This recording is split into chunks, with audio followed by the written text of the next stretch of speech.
All right, awesome. Hello, everyone. Welcome to the DAO panel discussion. I'm Lawrence Chiu from Trading Strategy, and I'll be your moderator for this panel, where we're going to discuss trends in modern DAO treasury management. So a very on topic, considering the crypto news headlines over the past weeks. So I'm sure it'll be an interesting one. Yeah, so let's get started by giving our panelists a chance to have a quick kind of 30-second to a minute introduction on who they are and what they've been working on. So perhaps we can get started with you, Carlos. Yeah, thanks, Lawrence. My name is Carlos Saavedra, based in London. I'm one of the co-founders of Fyde Treasury Protocol. We are we're going to be a fully autonomous treasury management solution that'll be launching in Q1 of next year. And currently what we're doing is working as a consultant basis with a lot of DAOs and protocols and also institutions in order to bring very kind of risk managed and kind of high tech next generation products to the crypto space. Awesome. Thank you for that, Carlos. Maybe over to you, Luca.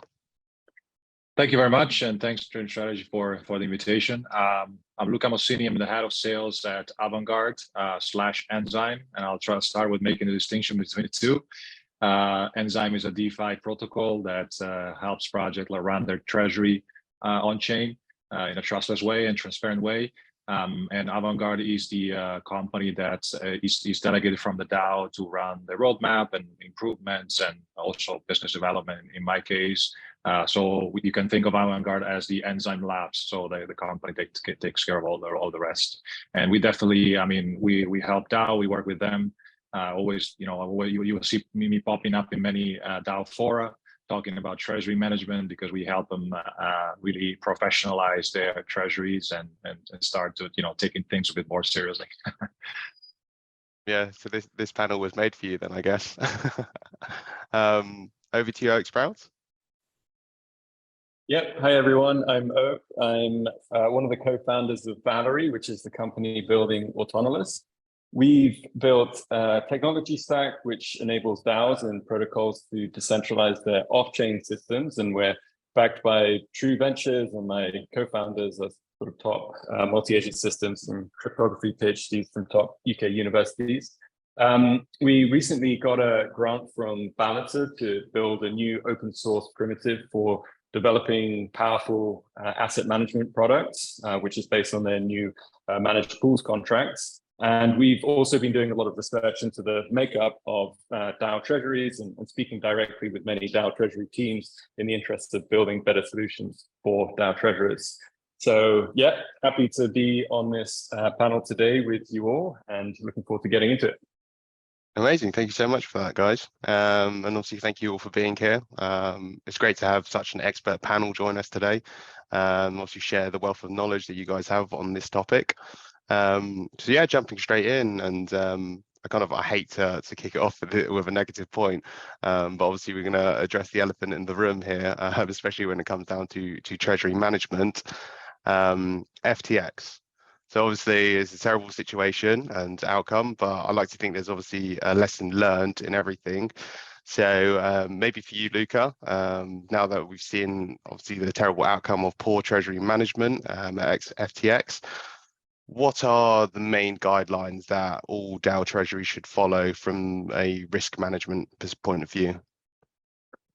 Yeah, I think I'll start going back to the basics, right, of custodying your own assets. I think let me start saying a DAO that is handling their treasury on a centralized exchange does not deserve to be called a DAO. I mean, doesn't deserve the D in the first place. I think the message that I would like to pass on, and seems very basic and fun, but it's fundamental. Stop relying on centralized exchanges that offer little or no transparency whatsoever on their on their books and on their on how they move funds, how they make use of them. So this is a very simple message, but seems to be still very useful for crypto projects.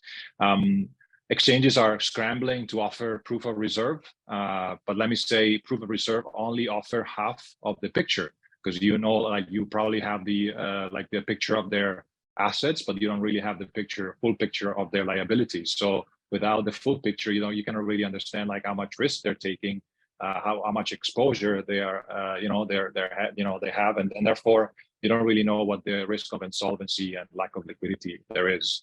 A friend of mine asked me the other day on the aftermath of FTX. He was asking me, "Hey, Luca, what's the most secure exchange at this point?" And I'm like, "Man, this is actually the wrong question. The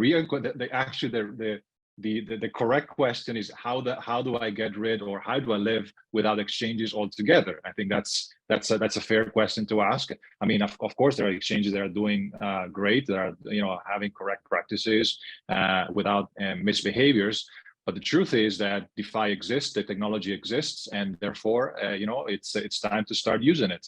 And I think it's you have tools like a simple tool like a Gnosis Safe, a multi-signature smart contract wallet that has been secure for years now, custodying billions of dollars. You have tools like Enzyme that allows you to own your vault and manage your treasury like in a smarter way with complete transparency and auditability. At the end of the day, exchanges are still being used mainly for convenience, I think, and a bit of laziness, I guess. But the reality is that the technology is there, and I think learning DeFi is a lifelong skill that everybody has to learn to set themselves free from any counterparty risk. There are going to be other risks, but they're going to be lesser and lesser, and certainly less than risking of nefarious behavior or even criminal behavior as we're seeing right now. Yeah, no, I think that's a very good point. And obviously, I think the emphasis on that educational aspect of learning DeFi and kind of looking at what technology is out there. And as users become a bit more experienced and aware of these options, then they'll know that there's obviously much more secure kind of diverse options out there. So talking about diversity, actually, one for you, Carlos. What are your thoughts on having most of the treasury value in the DAO's own tokens versus to diversifying the treasury across multiple other tokens? Yeah, I mean, it's a big issue. One of the reasons why we started building this product is that all of our co-founders came from London Business School, and we were, drafting up the DAO for that group. We started noticing, why is it that Uniswap and Aave and all these other groups have the majority of their assets in their own native token?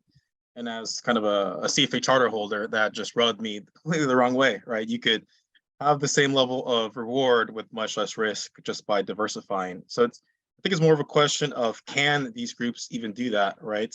Hasu came out with the study that if Uniswap wanted to sell just 2% of their tokens to buy something else, their token price would crash about 70%. And there's been actual projects that in real life, they've sold their own native token to pay for developers or auditors, to actually develop the roadmap, and it has crashed their own token price. So I think it's more of a question of, do they have the ability to do this? During the bear market right now, it's tough to diversify out of your own native asset, especially if it's going to cause a further price decrease in the token price. So it's one of these items where, I think groups right now don't really have too many choices, right? They either can do over-the-counter deals, but that still means that they're incurring slippage, or they're putting some sort of sell pressure on their token, and they're also losing the governance aspect of their project, which is very crucial. Or they're doing token swaps, which often comes with lockups. So I think right now it's kind of a tough situation for DAO treasuries to diversify their own native assets. It's one of the reasons we're working so hard to deliver our product, because I think it could solve that. It'll act as a reserve fund where groups can deposit their own native token, and it'll be kind of an ecosystem-wide fund for groups to be able to get instant liquidity. So yeah, I mean, one of the things we advise groups a lot with is we got to just weather the storm here, right? Be conservative, because we don't know how long this bear market is going to go. It seems like with FTX, contagion might happen. There was such a key cornerstone player in the crypto market. So, being lean, focusing on your roadmap, delivering the products is crucial at the moment. And, optimizing towards the best asset allocation, that needs to be a multi-year process, right? It's not something you can do within a single quarter or a single transaction.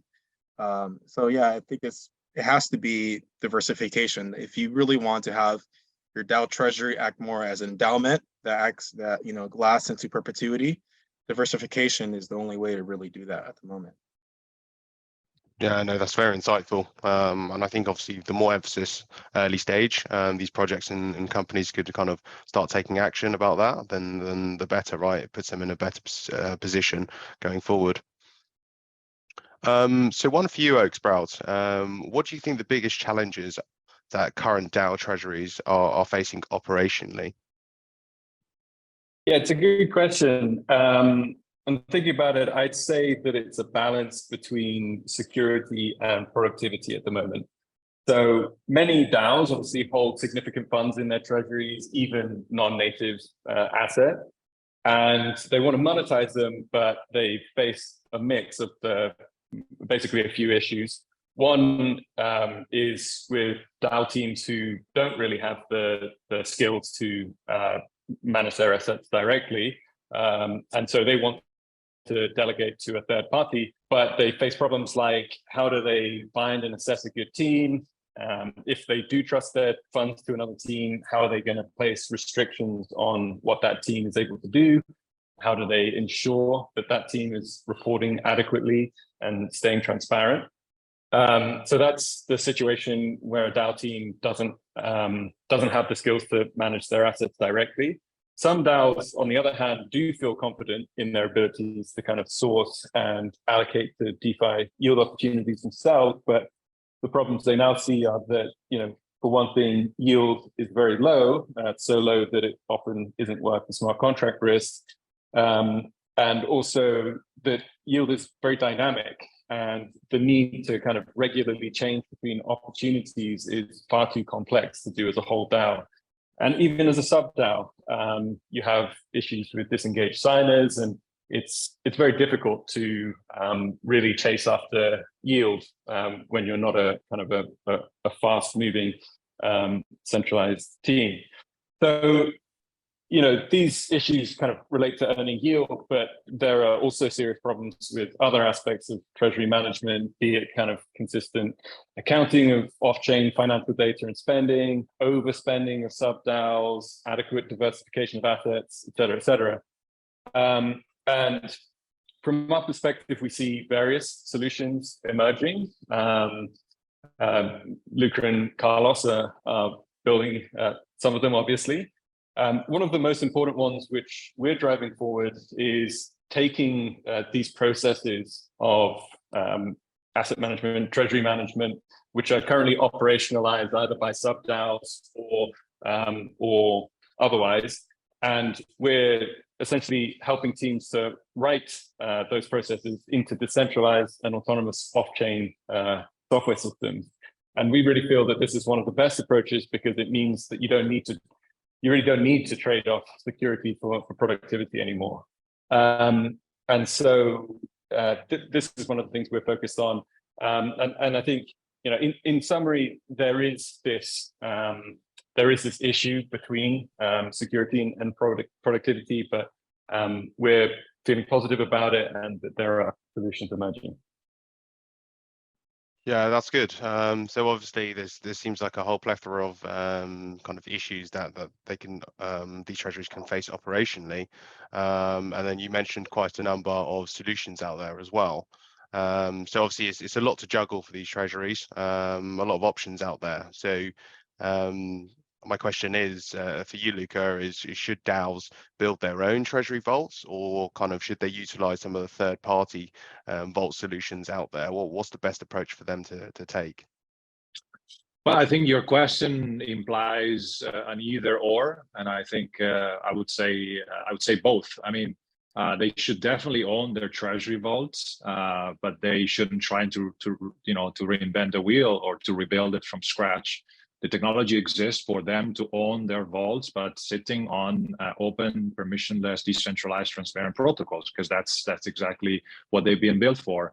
And I think projects shouldn't have to choose between building an infrastructure or simply choosing between the existing infrastructure. Obviously, there are risks to be considered, smart contract risks, but definitely after doing their own due diligence, then they can definitely use some of the existing infrastructure. I was mentioning some of them earlier.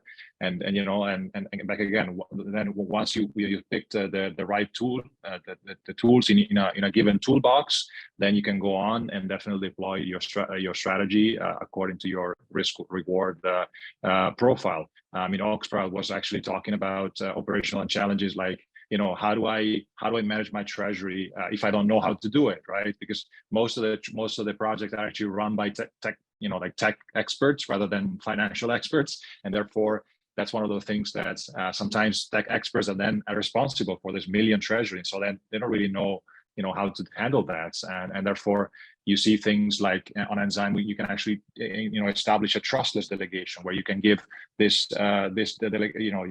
some permissions. You can write permissions in a smart code and give the treasury to a third party with according to a set of rules that don't depend on human trust. Again, back to like the counterparty risk, but actually they're written in code, so you actually trust code instead. And I think this would give a project like really control and non-custodial access to their funds at any point in time, and would solve many of these operational challenges. No, that's very interesting, and I think it's good, obviously, to have that hybrid approach. And obviously, I think when these projects are starting to build out their kind of the projects and their kind of products, they might not necessarily have the resources or kind of know how to do so. But obviously, as we know, treasury management, once you have that kind of capital, is very, very important. So one for you, Carlos, is are there any new emerging improvements or solutions in the space that soon to launch DAOs should implement immediately or kind of as soon as possible? Yeah, I kind of have two things. One is very old, traditional, but actually new to DAO space, and another is more Web3 friendly. I think one thing that we always advise our clients is with their treasuries, it's very important to have an investment policy statement, which is kind of a new idea in the DAO treasury space, actually, which is really surprising. But this really lays the roadmap of the goals, right? What kind of yield and what kind of expenses are you going to plan to incur, right? There's a lot of groups that they just, they know they have a burn rate of, call it 5 million a year. But they have no idea that it takes 100 million in assets at a 5% annual rate to really immunize that type of risk. And then, that can have a more clear picture. So we always just use the, very, very established frameworks, like the CFA Institute has policy guidelines for endowments and, how to think about picking the right manager, right? Like it could be very simple items like, is it transparent? Is it, custodial, non-custodial, for example? And that really sets the stage. You don't want to start doing different things with your treasury before you have those kind of rule books in place. And this is kind of like day one stuff for most traditional companies. And then the second, I think, is within governance. We're doing a lot of research on governance. Actually, we're working with Snapshot, and we'll be publishing a paper here over the next couple of weeks. And one field I think is very interesting is actually kind of tracking participation within the DAO. So right now, one of the things with tokens, right, it has both price performance, but then also voting. So usually it's whales that control the voting. And, they kind of just come in and dictate when there's kind of a financial item that comes about. And I think it's one of the reasons why there's, so much poor participation within DAO governance, right? Because if you're really active, but then when a key decision comes about, someone else could just, borrow a bunch of votes or, buy up votes, and they really dictate the direction of the DAO, or put themselves in to get like a salary and not do anything, right? So I think there's like kind of soul-bound NFTs and different projects coming about that'll help track participation, and I think that will really align the community aspect with the DAO and actually make it autonomous. So there's a couple groups working on things like that, which I think could be really something for DAOs to look into right now, so they can really encourage participation and have those people have more of a say, versus just the people that have the financial wherewithal. That's really good. Thank you. I mean, I could sit here all day and talk about this, but unfortunately, that's out of time for us. But yeah, I mean, if you guys are kind of interested in more about this discussion, Luca, Carlos, and Oaksprout will be in the face-to-face meeting straight after this call, after this session. Sorry, you could join that below. So I'm sure that they'll be more than happy to answer your questions. But yeah, that's everything from the panel discussion. I want to thank you guys for your time. It's been a pleasure. And yes, that's the end of the track breakouts. I believe we have a quick 5 minutes, and then we'll be entering the keynote with Federico. So yeah, thanks guys. Thank you, Thanks, guys. everyone. Thanks very much. Appreciate it. Bye.